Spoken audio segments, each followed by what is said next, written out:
Jungle.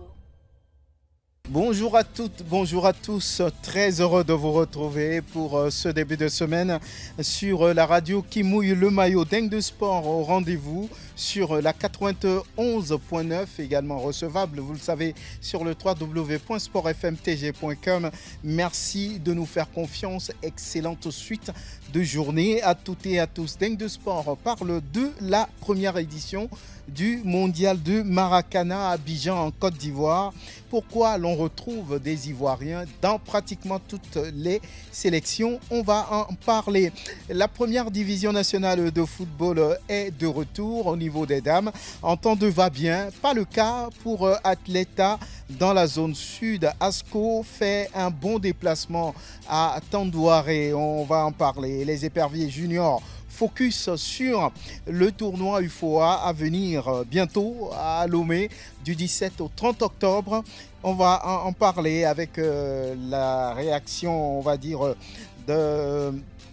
du premier concerné.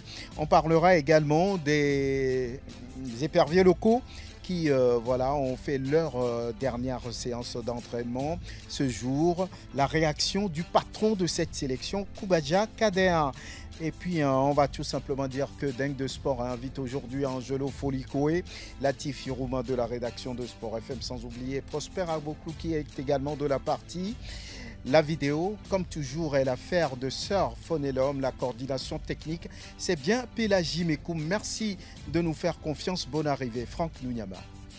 Merci de faire confiance à la référence sportive Sport FM 100 ans, la 91.9. Eh bien, on est parti pour ce premier numéro de Dingue sur la radio qui mouille le maillot. Latif Yirouma, bonjour. Bonjour Franck, bonjour aux auditeurs.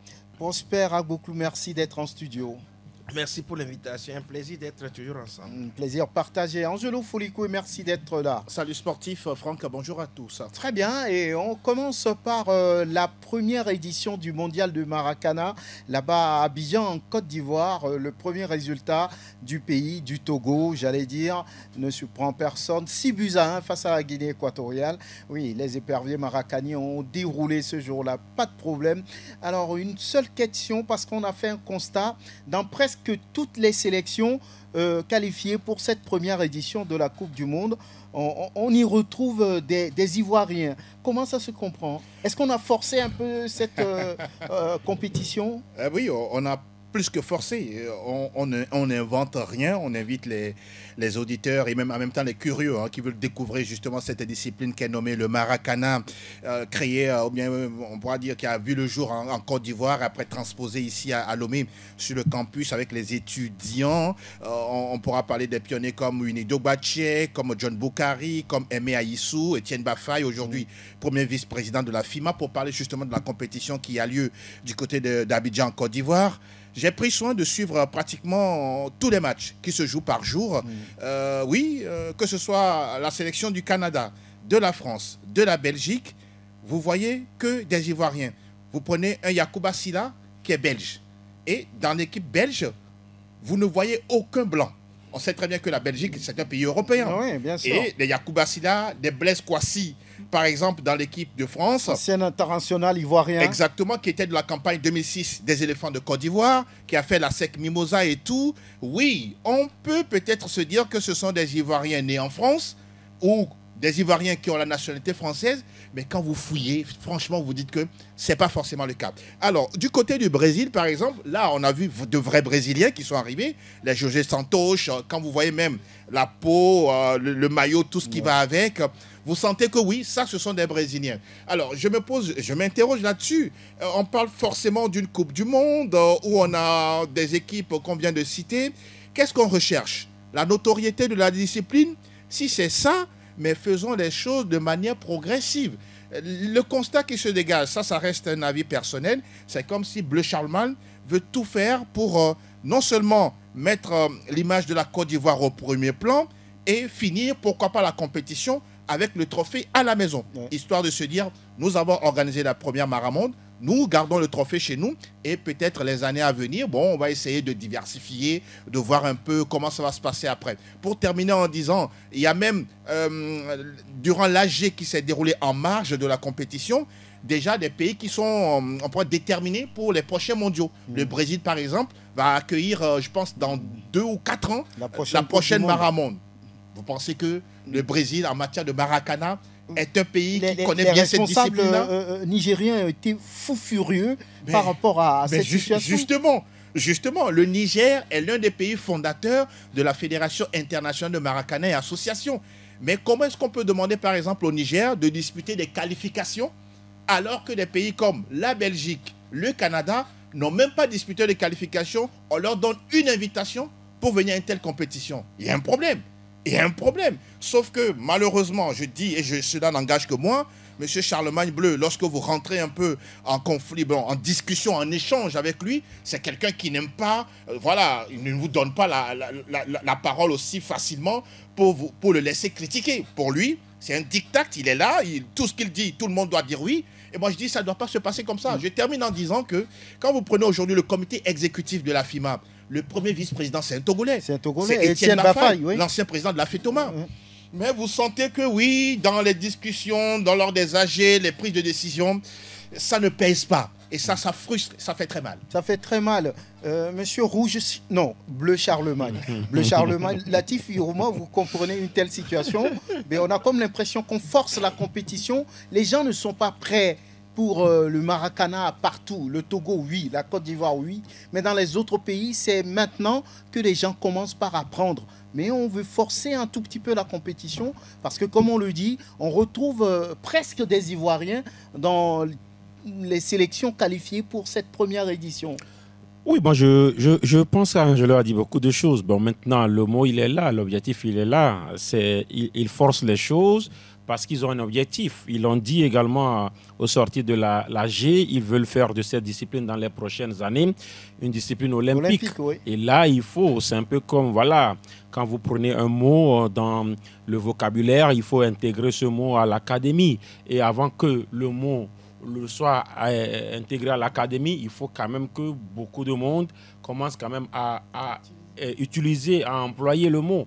Et aujourd'hui, le Maracana, pour l'instant, oui, c'est la Côte d'Ivoire qui l'a créé, entre guillemets, parce que ça se jouait, c'est un sport qui n'était pas formalisé, mais sauf que ça se jouait beaucoup plus en Côte d'Ivoire depuis des années. Moi, j'entendais Maracana, je ne sais pas de quoi il s'agit. À l'époque même, quand nous, on faisait ce qu'on appelle le démarquage, c'est-à-dire les petits poteaux, c'est le nom que nous, on donnait à cela.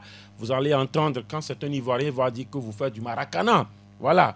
J'ai eu un ami ivoirien, à chaque fois quand il dit Maracana, moi je me dis, mais de quoi il s'agit? Mais lui, quand nous, on fait les petits poteaux, il dit Maracana. Alors, aujourd'hui, ils sont en train véritablement de forcer les choses. Mais je me dis, est-ce que c'est bien? Est-ce que ce n'est pas bien?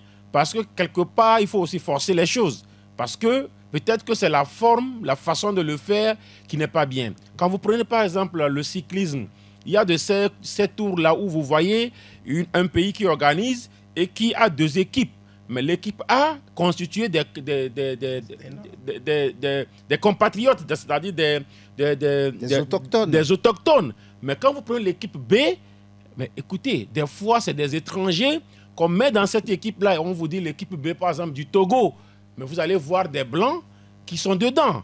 Alors, quand vous prenez le football, malheureusement, cet exemple-là, peut-être donne carte blanche à Bleu Charlemagne. Quand vous prenez, par exemple, que ce soit le rugby, que ce soit le football, vous prenez l'équipe de France, par exemple, mais écoutez, c'est des Noirs qui jouent en réalité. Mais là, vous allez voir, on dit Isabelle Yacoubou. Isabelle Yacoubou, on sait d'où elle vient.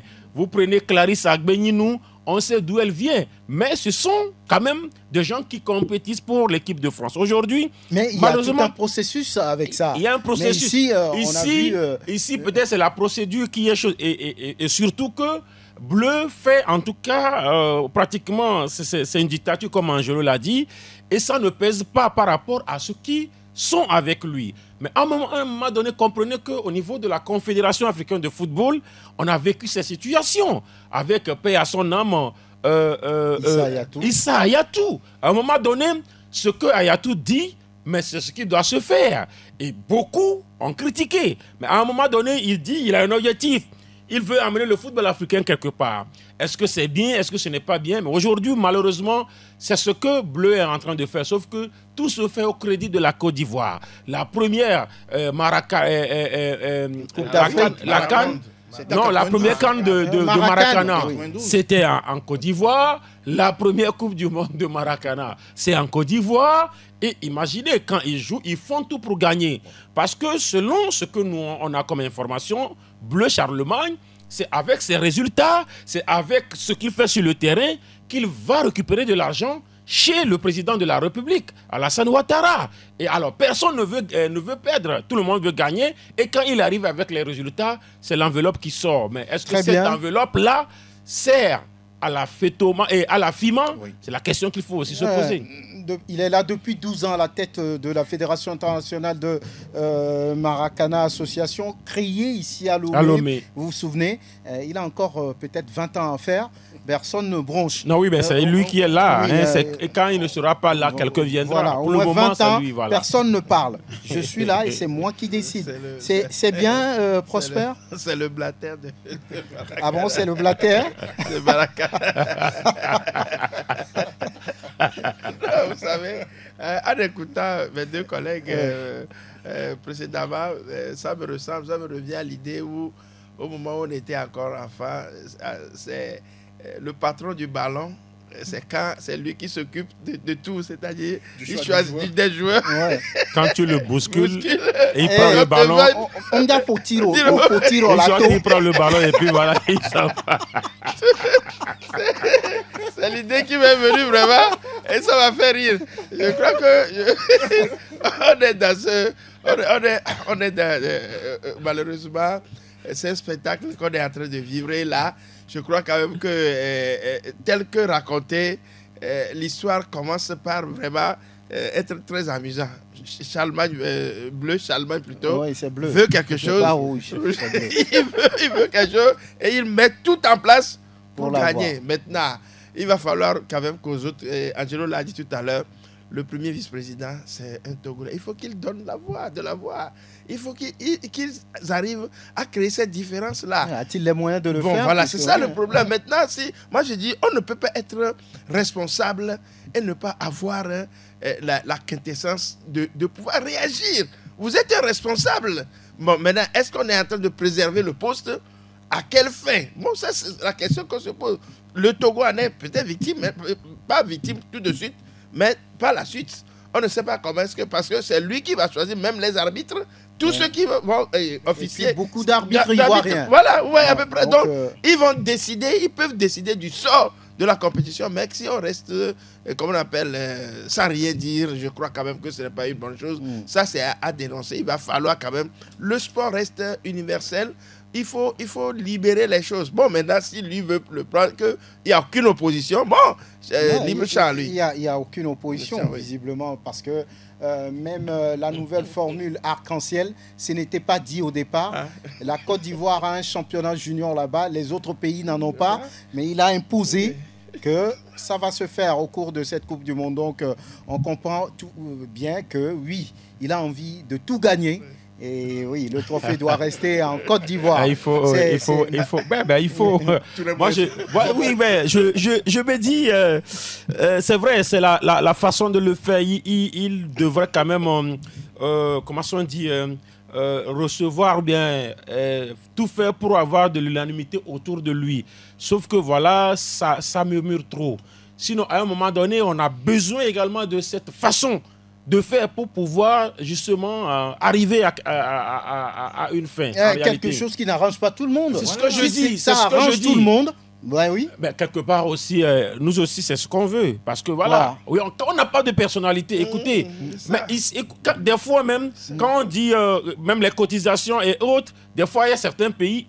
Au départ, Bleu Charlemagne a fait tout pour certains pays. Oui. Écoutez, par exemple, quand on dit que c'est lui qui a créé par exemple l'équipe de Belgique, l'équipe du Brésil, l'équipe de choses. Mais écoutez, s'il s'agit peut-être de dire, voilà, c'est ce qui se passe, la délégation brésilienne va dire oui à Charlemagne, la délégation de Jamaïque va dire oui à Charlemagne. Mais nous, par exemple, est-ce que on est en même d'être peut-être ensemble. Est-ce que le Bénin, le Togo et le Nigeria, par exemple, peuvent se mettre ensemble pour dire non? Parce que c'est ça aussi le problème. Mais pour l'instant, écoutez, quand vous prenez surtout le Togo, suivez mon regard, Etienne Baffaye, il n'est plus sur les deux pieds. Il n'est plus président de la fédération. Il est devenu handicapé. Non, mais écoutez, il est sur un pied. C'est-à-dire le seul pied sur lequel il est, c'est son poste de premier vice-président. Et donc, il doit s'accrocher. On préserve quelque chose. Mais, oui, mais écoutez, sinon, si il n'était pas premier vice-président, mais alors, Baffaye, bon, écoutez, Baffaye, c'est Baffaye, quoi. C'est-à-dire, il n'est plus dans la fédération, il n'est plus président de club, il n'est plus rien, quoi, par rapport à cette discipline. Mais, au moins, il est premier vice-président là-bas. Il ne doit pas faire... C'est les intérêts, finalement. Bien, voilà. La première édition de la Coupe du Monde de Maracana, c'est là-bas, au Palais des Sports de Trècheville à Abidjan. Le tournoi continue de toutes les façons. La question de la direction technique nationale, qui va être le nouveau directeur technique national? Tout le monde se pose la question depuis plusieurs mois déjà. Sport FM a voulu savoir et Latif Yurouma est allé interroger un peu le secrétaire général de la Fédération togolaise de football. Je vous propose de l'écouter. Disons que nous sommes à l'étape finale. C'est vrai que ce processus a un peu traîné, mais c'était dans l'ordre normal des choses parce que c'est un processus qui a été mené de bout en bout en collaboration avec le ministère des Sports et des Loisirs qui a mis en place un arrêté sur le sujet. Donc depuis mai, nous avons travaillé sur les dossiers de candidature. Des candidatures ont été reçues. Il y a eu des évaluations, il y a eu des communications avec le ministère des Sports et des Loisirs au point qu'au jour d'aujourd'hui, je peux vous dire que le comité exécutif a arrêté un nom et avec ce nom-là, nous sommes en train de faire les dernières tractations. D'ici, normal, la semaine prochaine, vous devez le connaître officiellement. Et il est même d'arriver depuis dimanche, on est en train de faire les dernières tractations. On peut sous-entendre que c'est un nouveau directeur technique qui viendra de l'extérieur? Oui, il viendra de l'extérieur, mais c'est un Togolais. C'est un Togolais qui a longtemps fait les beaux jours de notre football ici avant de s'expatrier. Aujourd'hui, il a les bagages nécessaires pour pouvoir nous accompagner sur nos différents projets. Voilà, Latif Yurouma, c'est vous qui étiez devant le secrétaire général de la Fédération togolaise de football. Quand il dit ça, par exemple, est-ce qu'il y a des noms qui vous viennent? Ben, il a parlé de 6 candidatures. Sauf que malheureusement, moi, je n'ai pas... d'abord même voilà, le casting qui a été fait, je n'ai pas ces noms-là. Il semble que Jonas Kokou-Komlan était candidat, il semble que Abraro Samer était candidat, il semble qu'il y avait un Ivoirien, un ancien international togolais, Eklou, le nom m'échappe. Oui, je crois. Oui, et puis d'autres personnes. Et aux dernières nouvelles, si c'est Eklou Dodi, si on ne se trompe pas, il semble que oui, la tendance peut-être est basée sur lui. Parce que par rapport aux explications du secrétaire général, c'est un Togolais, il a dit, mais ce Togolais n'est pas à Lomé. Oui. Il n'est pas à Dapaon non plus. Il est en France. Voilà, et donc ce Togolais n'est pas au Togo, mais c'est un Togolais. Peut-être que c'est des indices qui pourraient, mais il dit que le nom sera officiellement donné d'ici la semaine prochaine. Et la précision aussi, c'est le comité exécutif qui a quand même désigné, mais c'est un processus qui a été lancé par un arrêté ministériel. Et donc voilà, on peut commencer à se dire que ça pourrait peut-être être ce nom, puisqu'il dit bien que c'est un Togolais, mais qui ne vit pas au Togo. Et voilà quoi, voilà. Donc d'ancien international. Un ancien international qui a fait les beaux jours, en tout cas, de l'équipe nationale. Peut-être que Prosper Lallemand est mieux placé que Angelo. Vous pensez, vous, à quel nom? Non, bon, parce qu'on parle des vieux temps. Pas trop vieux. C'est pas trop vieux quand même. Non, je crois que, quand on voit la liste, ce que nous supputons, les noms que nous supputons, ça ne peut être que Cloudodi, parce qu'il a été international, il a joué pour la Gaza, il s'est expatrié depuis longtemps en France, il est dans le domaine du foot, donc je crois, on ne va pas devancer la musique, mais les tendances font croire quand même que ça devait être lui. Voilà. Bon, on va attendre lundi, c'est ça. Ce qu'on veut pour le football togolais, c'est qu'on ait quelqu'un... D'ici la semaine prochaine. D'ici la semaine prochaine. D'ici la semaine prochaine. Quand je parle de lundi... L'interview, écoutez. Bon, ça peut être lundi, ça peut être mardi. L'interview a été réalisée quand? Aujourd'hui. C'est moi qui ai Ah, réalisé c'est aujourd'hui. l'interview. Ah, d'accord. Non, Voilà pourquoi je fais la Ouais, précision. d'accord. Donc je parle de lundi prochain. Ça peut être lundi, mardi, mercredi. Ah, ça peut d'accord. être dimanche sur prochain.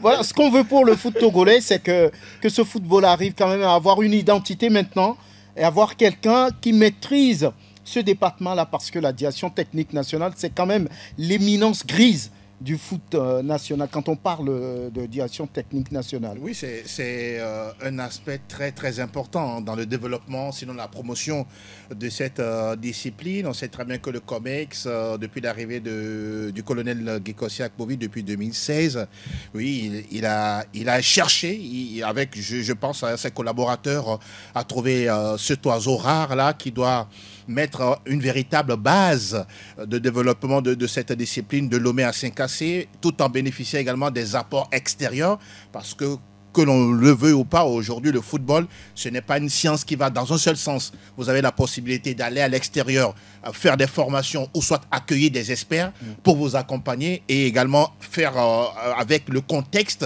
dans lequel vous évoluez. J'estime que l'idéal, comme vous l'avez si bien relevé, c'est sûrement quelqu'un de l'extérieur qui a suffisamment d'années d'expérience, et ça c'est très important, au-delà de ça, apporter une véritable stabilité. Et puis, je vais insister sur le fait qu'on ait beaucoup plus un véritable plan de communication avec la DTN, pour qu'on sache qui fait quoi, quand et comment et avec qui. C'est très important. La semaine dernière, il y a eu cette semaine de l'entraîneur ou de l'entraîneur. C'est une initiative que j'ai vraiment louée, parce que ce sont des hommes qu'on doit considérer quoi qu'on dise. Il n'y a pas de joueur de football sans entraîneur, ça va dans les deux sens. Et j'estime qu'aujourd'hui, en l'annonçant bientôt, ce monsieur sera disponible pour les médias, parce qu'on a également ce problème-là. On a des gens avec qui on a envie de travailler, de poser des questions pour éclairer la lanterne du public sportif, mais ce sont des acteurs qui sont muets. Lorsque vous tapez à la porte du DTN, on vous dit non, on ne veut pas parler, on ne nous a pas donné l'autorisation de parler et tout. Et on navigue dans un flou qui ne dit pas son nom. J'espère simplement que le nouveau venu aura une large vision de la chose, de faire des médias en tout cas son véritable porte-parole pour permettre à ce que le sport au Togo, surtout le football, soit encore mieux développé. Il y a un autre nom, ça m'échappe un tout petit peu, quelqu'un qui avait fait, je crois, l'étoile filante. Ils sont six, hein, ils sont six. Oui, qui ont été, voilà. Oui, ça m'échappe. Je ne sais pas s'il a candidaté ou pas. Parler de Charles. Charles Toclé. Charles Toclé, voilà. Donc ça peut aussi être, Oui, parce que être Charles lui, Toclé. voilà, il est en France depuis très longtemps maintenant. Voilà. Donc voilà. C'est Prosper qui peut nous aider. On est dans le football. Charles Toclé, je crois, il a un peu de l'avance sur Claude Oji par rapport à la génération. Donc je crois que bon, on peut supputer sur les deux. Bon, mais la question est de savoir, aura-t-on seulement un directeur technique national ou lui permettra-t-on de mettre en place une direction technique nationale? Ça ne doit nationale. plus être ce qu'on a fait jusqu'à Voilà, maintenant. c'est C'est ça. toute une équipe. Voilà. Hein. Il faut mettre en place une équipe. Ce qui veut dire qu'on doit déployer les moyens. Tout un département. Voilà. Ouais. Du sud jusqu'à Séquencé, on doit avoir des représentants, des directeurs techniques régionaux. Voilà. Pour pouvoir déceler et détecter. Vous savez, le football, c'est la préparation part également de la, comme on appelle, de l'anthropologie. Ça rentre en jeu. Qu'est-ce que nous pouvons constater autour? Quand vous voyez par exemple les nations, on voit les Espagnols, ils sont de petite taille, ils ont conçu le football sur leur taille et ça leur permet de dominer ceux qui jouent, par exemple le kick and rush. Vous voyez à peu près au Togo, quelle est la morphologie de chaque région par rapport à la pratique du sport. Quand on va dans le nord, on voit quand même que les gens sont plus trapus, plus robustes. Quand on va vers la mer, on voit qu'ils sont plus techniques. Comment concilier? Et quand on va dans le centre ils sont plus élancés. Et techniques à la fois. Donc il faut tenir compte de tout ça. De tout ça là. Il faut des gens qui soient calqués, qui soient formés pour ça, pour le faire. Ce n'est pas parce qu'on a joué au football qu'on connaît tout ça là. Il faut aller à son école également pour pouvoir canaliser les aspects, tous les aspects qui constituent la préparation d'une équipe, de la formation d'une équipe, la psychologie et la philosophie donc du jeu d'un pays. Le prochain directeur technique national a du travail à faire pour relever ce football-là. Et quand on parle souvent direction technique, il a ses yeux au niveau des sélections nationales. Qu'est-ce qu'il se passe à ce niveau? Il a son mot à dire également. Et les locaux qui s'apprêtent pour le CHAN à venir se sont entraînés. Angelo Folico est allé les voir. On va écouter le patron de cette sélection nationale A', les éperviers locaux. Et leur patron, c'est bien Koubadia Kader qui s'est prononcé. Je tiens à remercier la fédération et le ministère qui nous ont facilité la tâche pour qu'on puisse instaurer ce climat de stage. Je vais profiter même pour dire que ce stage, les entraînements ne se résument pas au CHAN parce que c'est l'équipe nationale. Après le CHAN, il y aura encore des compétitions. Le but, c'est de former une équipe qui va servir de vivier pour l'équipe A. Très content du stage. Vu le bilan, les garçons, ils ont tout donné. Le bilan, je dirais que c'est plutôt motivant, on va dire. Le groupement, on est proche de la compétition, sachant que le Togo, c'est factuel. On a un retard par rapport aux autres. Ils ont fait beaucoup de regroupements. Nous, on devait profiter maintenant parce qu'on est à un mois, on va dire, même un mois de la compétition. Il faut optimiser, maximiser le temps pour pouvoir faire des bons stages, pour pouvoir faire face à cette adversité. Koubadia Kader, patron de la sélection nationale A', voilà, il faut profiter, il faut maximiser les choses. La compétition n'est plus loin. Vous êtes allé les voir, Angelo Folico, les éperviers locaux. Qu'est-ce que ça dégage déjà? Alors, sans être dithyrambique, j'ai vu un groupe concerné par le travail avec Koubadia Kader, dans les petites discussions individuelles avec certains joueurs après justement la séance. On les sent aux côtés d'un grand frère, d'un aîné, qui a déjà connu justement ces différents passages, le championnat, tout ce qui va avec durant sa carrière. Et les joueurs disent de façon unanime comme quoi ils ne sentent pas la pression lorsqu'il s'agit de discuter avec lui. Et même s'il s'agit de faire des corrections lors des séquences, des ateliers sur la pelouse, ils se sentent en tout cas d'abord respectés et en même temps considérés. C'est deux choses qui sont très importantes, hein, quoi qu'on dise, pour le mental ou bien le côté psychologique de tout joueur. J'ai vu un sélectionneur qui également travaille avec ses collaborateurs, ça discute beaucoup. Parfois, il s'isole, il observe, même si c'est vrai, il n'a pas un calepin ou un stylo, mais quand il revient justement vers le groupe, il passe 1 ou 2, 3 mots, et ça reprend, mais tout ça, vous sentez qu'il y a du sérieux. On a vu également des joueurs pratiquement que l'on connaît dans notre championnat, ceux de l'ASCK, ceux de l'ASCO qui étaient sur le continent, qui sont arrivés, et ça discute, ça chambre à gauche et à droite. Et in fine, j'ai vu également, ça j'apprécie vraiment, Nibombe Daré qui était là, juste au niveau de la loge officielle au municipal, pour ceux qui connaissent. Oui, en train de regarder tout ce qui se passait, tantôt des petites causeries, et à la fin, ils se sont retrouvés, causant et rentrant dans le bus ensemble. J'apprécie en tout cas tout ce que j'ai vu, et vivement, pour terminer en disant, quand il déclare comme quoi le CHAN est un des projets de la sélection A', je pense qu'il sait où il a mis les pieds. C'est-à-dire que le CHAN n'est pas une fin en soi, mais en même temps, la sélection nationale sert de creuset pour avoir des joueurs intéressants qui peuvent être proposés ou bien qui doivent être proposés au sélectionneur national pour des joutes intéressantes à venir. Je me dis, oui, pour l'instant, on attend justement de voir. Ce n'est que, on pourra dire de façon pédagogique ce qu'il se passe sur le terrain, mais le vrai test, ce serait lors des éliminatoires du CHAN, dont le tirage au sort aura lieu le 9 octobre. Oui, c'est très proche maintenant.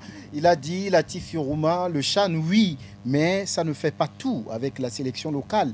Il y a d'autres raisons pour lesquelles cette sélection est en stage, cette sélection se réunit. On l'a dit, c'est pour apporter, on va dire, une plus-value à la sélection nationale Fagnon. C'est pour apporter des joueurs qui peuvent tenir la route quand on parle de sélection A.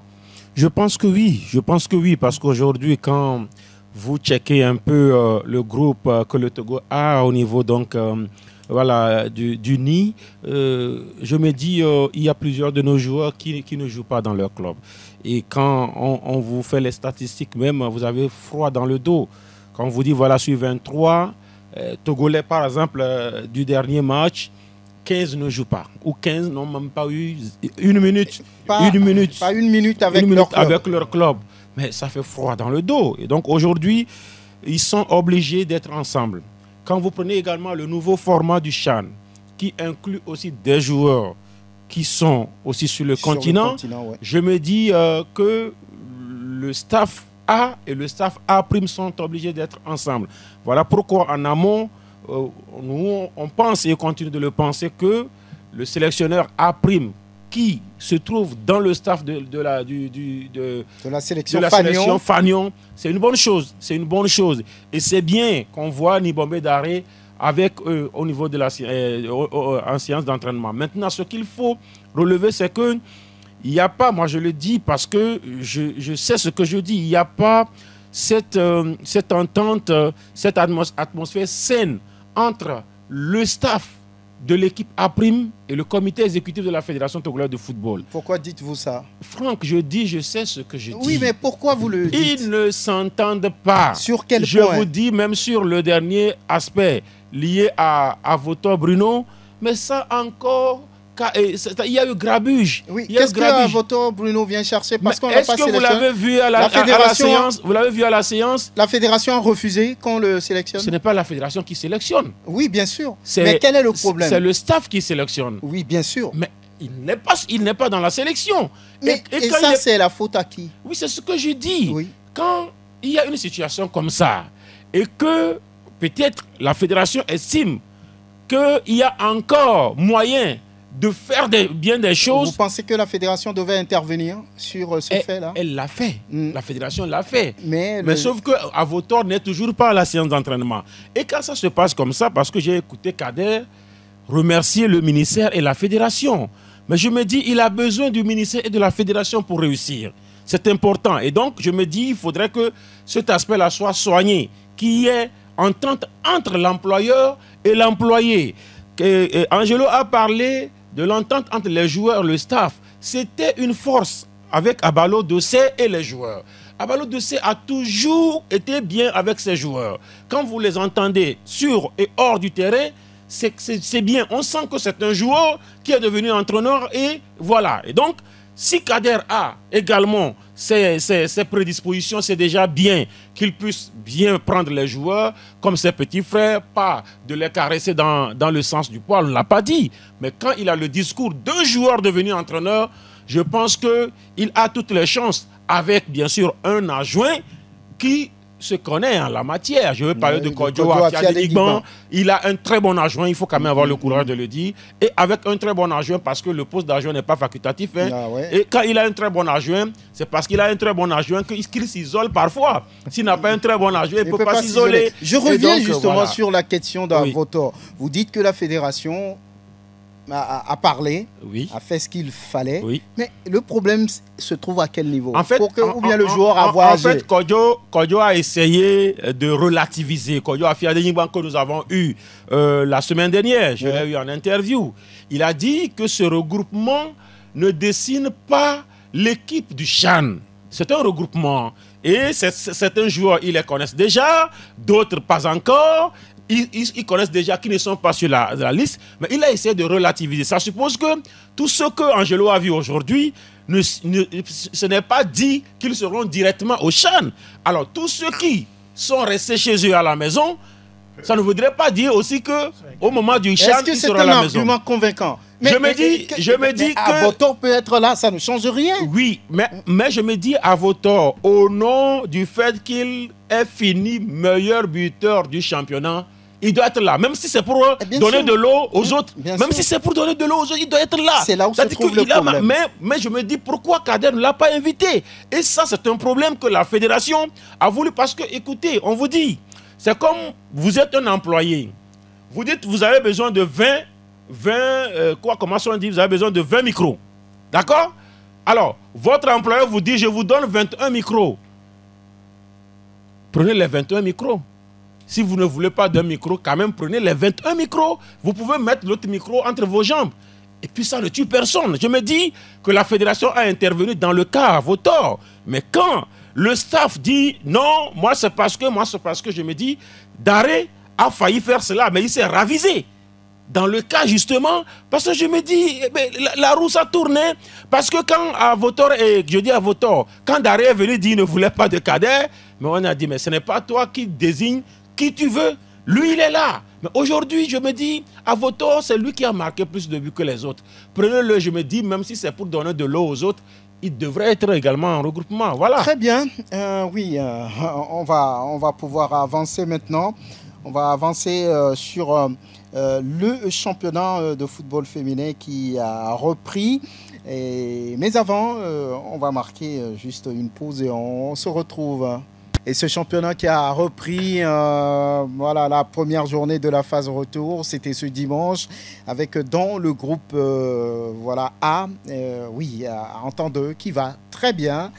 Cette équipe a dominé Atleta 3-1 au stade de la Jeunesse Club d'Agoé. Pierre Abalo, l'encadreur du club de Kodjoviakopé. Dès le début, nous savons très bien que ça serait un peu compliqué. On vient à peine de commencer la phase retour, donc on sait qu'avec les renforcements des équipes, ça serait un peu difficile. Donc nous avons mis le paquet pour pouvoir au moins avoir longueur d'avance sur le match. On a gagné 2-0 à la mi-temps, mais le retour pour la seconde période, on a essayé de gérer pour pouvoir au moins conserver le score. Malheureusement, on a encaissé, donc on est obligé de redoubler l'effort pour pouvoir au moins ne pas jouer après dire qu'on a joué 2-2. Je pense que c'est avec ça on a encore marqué le troisième but et ça a payé.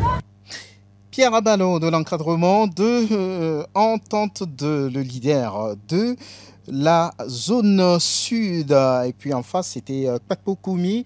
Voilà, Atleta, ça ne va pas toujours. On a joué contre une équipe première. Nous aussi, on a essayé de les gagner. Malheureusement, on a pris 2 buts bêtes en première mi-temps. En deuxième mi-temps, on a poussé pour égaliser. On a pris le troisième but. Voilà que dans le football, quand vous poussez pour égaliser et vous n'arrivez pas à gagner, vous avez encaissé encore. Le rythme va changer. C'est ça qui s'est passé et on a perdu ce match. La coupure a été trop longue pour vous pour rester dans la régularité? Effectivement, on a terminé le championnat. On n'a pas vite repris. On a fait entraînement. On a pris que dans la semaine, on va reprendre. On a fait un mois de trêve. Il faut voir aussi le football. C'est la condition, c'est aussi la motivation. Je vois qu'il n'y a pas la motivation chez les filles, il faut comprendre. Parce que pour le moment, on fait le maintien. On voit la saison prochaine ce qu'on va faire. Voilà, Séverin Kpakpo mis devant Angelo Foliko. Oui, ça a repris, Prosper beaucoup. Même si ça a mis du temps, ça a repris. Oui, vaille que vaille. C'est vrai que c'est un championnat qui, je dirais, un peu du plomb dans les ailes, mais qui continue quand même de vivre, de voler, comme on peut le dire. Malgré les maigres moyens, la fédération qui veut exister toujours continue donc de le mettre en chantier. Bon, bravo, c'est bien que cela se joue.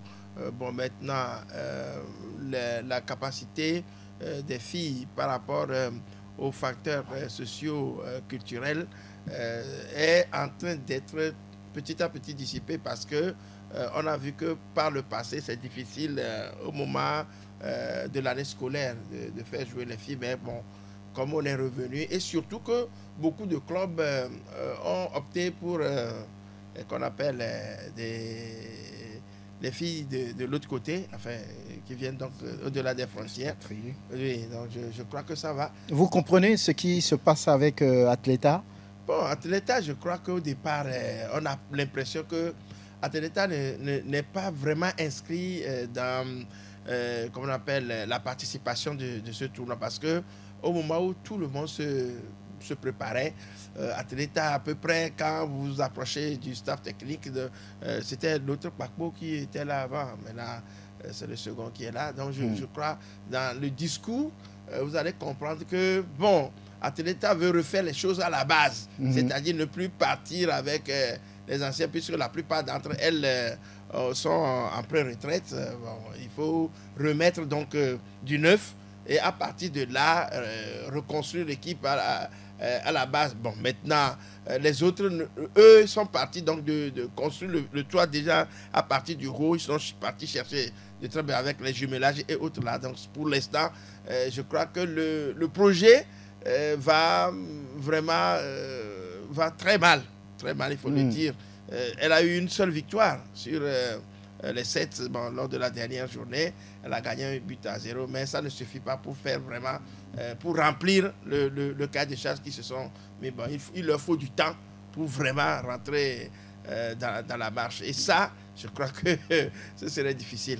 Oui, Angelo Atleta, vraiment, s'enfonce au fil des journées. Bon, Séverin Kpapo-Koumi, il est arrivé, malgré l'expérience également qu'il a, hein, il ne peut pas faire de miracle. Le match que l'on a vu dimanche, il y a une équipe qui est là, il y a des joueuses qui sont là, mais n'ont pas de vécu. Contrairement à ce qu'on a vu du côté de l'équipe de l'Entente 2, avec des anciennes joueuses hein, de Biliva, aujourd'hui Entente 2.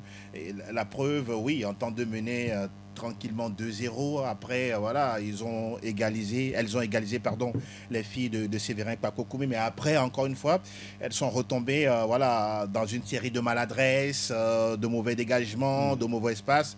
Et derrière, on encaisse un 3e but. Et donc, ce qui permet à l'Entente de repartir avec les 3 points de la victoire.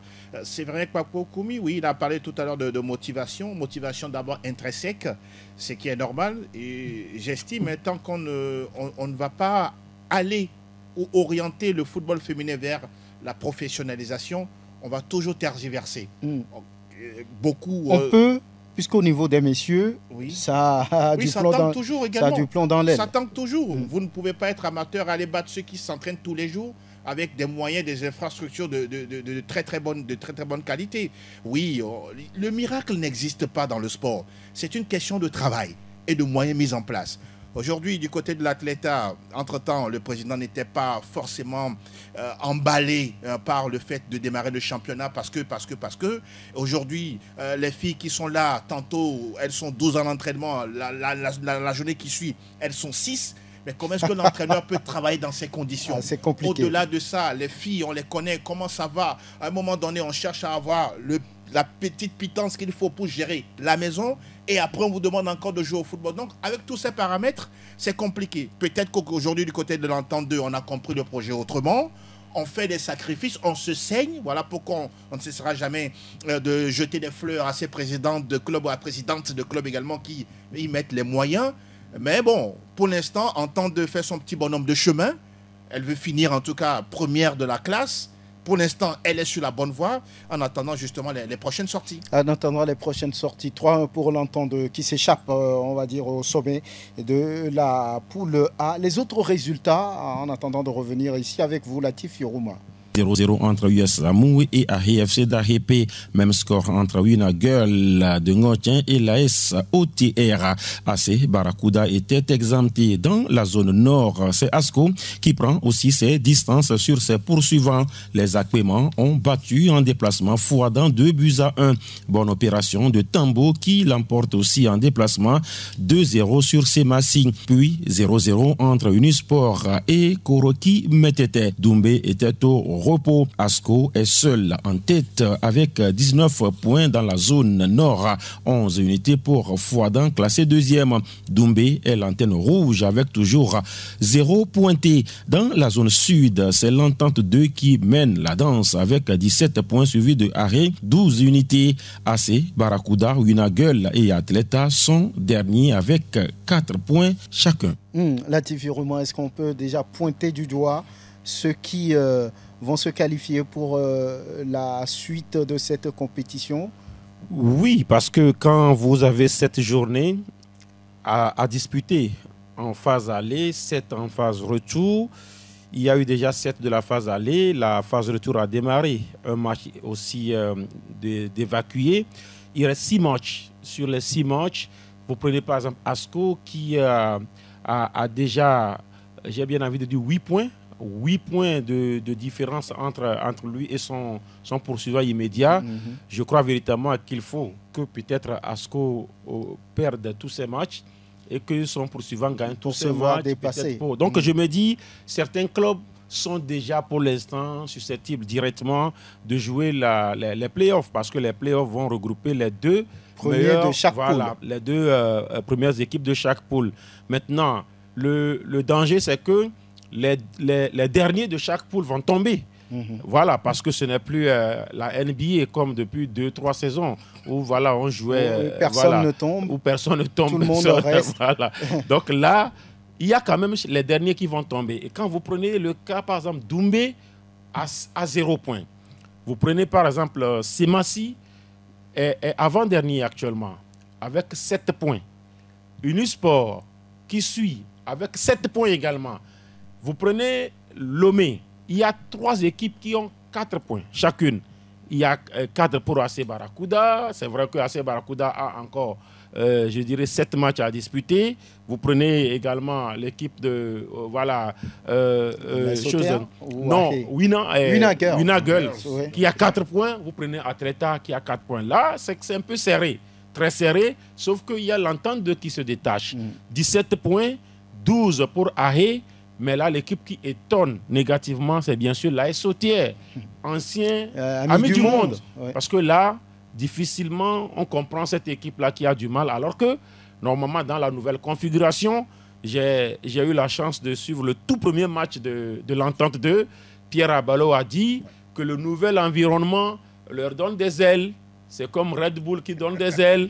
Voilà, donc le nouvel environnement, même si le premier jour, ils ont semblé prendre un véhicule qui s'apparente à des Baka d'Abidjan, mais on a dû parler et dans nos parlers là, je pense que l'Entente a pris la mesure des choses, où on voit tout le staff dirigeant de l'équipe première de l'Entente. Je veux parler du président Adra, tout le monde qui arrive, le staff, on voit même finalement, ils prennent tout. Même les anciens entraîneurs. Voilà. Et donc, le nouvel environnement fait qu'aujourd'hui, l'Entente 2, ancien Biliva, est en train donc de damer les pions aux autres. Mais malheureusement, Ami du Monde, qui jouait les premiers rôles, qui devient aujourd'hui ASOTR, mais c'est là qu'on traîne les pas. Elle manque de motivation avec. Je me dis. Pour président, c'est qui le commissaire ou je ne sais plus. C'est le colonel. Le colonel, oui. Colonel. Le colonel, je me dis, l'équipe ne se retrouve pas dans sa nouvelle identité. Je ne comprends pas trop. Parce qu'il y a d'autres équipes. Atleta est resté Atleta.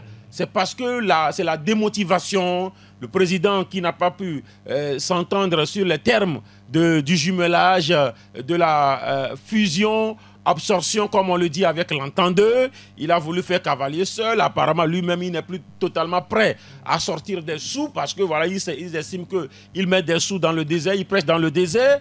Il a même dit qu'il n'a pas voulu s'engager, mais après, il s'est engagé. On comprend avec l'Atleta. On l'a obligé.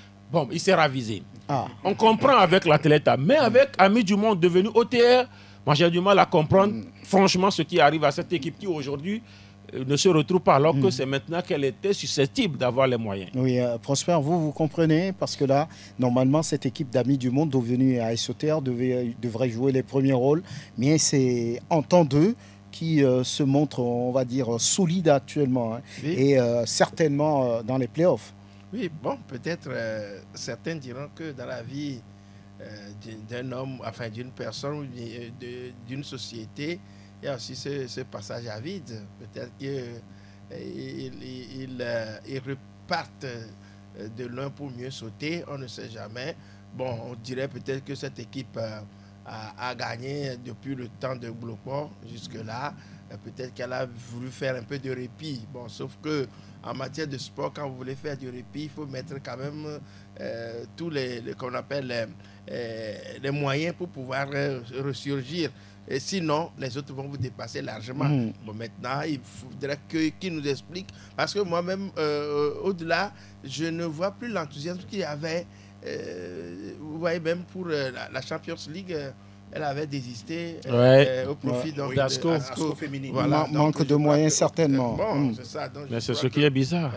Parce que les Amis du Monde, qui se débrouillaient à Degomé, se débrouillaient à aller. Maintenant, ça devient SOTR et on n'a pas les moyens. C'est bizarre. C'est bizarre. Vraiment bizarre. Voilà donc ce qu'on peut noter par rapport à ce championnat des dames qui va se poursuivre forcément. On va dire tout simplement qu'en pré-saison, l'Étoile filante a disputé un match amical contre Gboublessou. 0 but partout à l'arrivée. L'Étoile qui retrouve la première division pour la saison à venir. On verra bien. Malheureusement, ils vont jouer encore amateur.